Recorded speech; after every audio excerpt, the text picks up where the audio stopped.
Hi, my name is Carla Moss and I'm a tutor with the Diploma, and I'm going to be talking to you in this short video about momentum. I'm going to draw a momentum curve using lentils. So down this side is momentum and down the bottom is time. So this would be maybe the best case scenario of a curve of doing the Diploma, where it steadily rises to get to the top.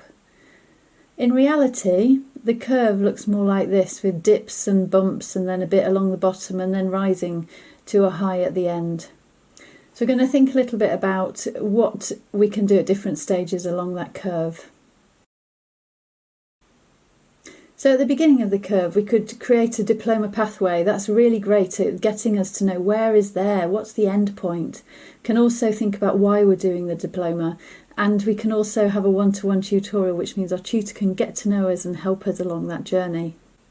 Sometimes the curve flattens out a bit, and that's quite a low point, and at that low point it can be really good to do the Diploma pathway and ask ourselves again, remind ourselves why we're doing it. There are other things that we can do as well to generate momentum on our own and with other people.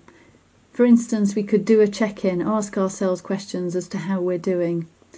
We can also, with other people, have a group tutorial. We could go to a gathering, get involved with a Diploma guild, or put things on social media, or visit permaculture projects.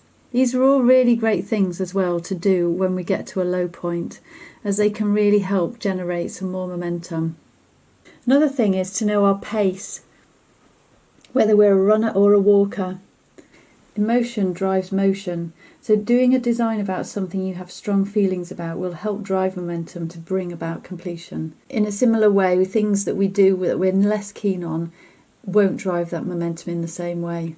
Knowing our own pace is really helpful. If we're a runner, we want to be going at a running pace and not at a walking pace, when we'll probably be bored. But if we're a walker, going at a running pace will probably give us burnout. Getting to know how we work is really helpful, particularly along that bottom curve.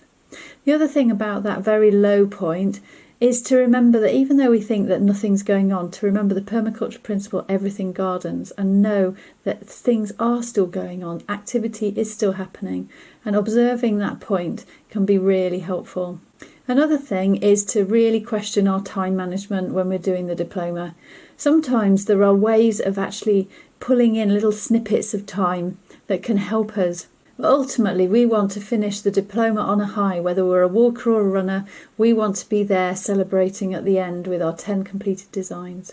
If you want to know more about this topic or any other topics to do with the Diploma, if you look at the Permaculture Association website, which is permaculture.org.uk, or you can contact the office on diploma@permaculture.org.uk.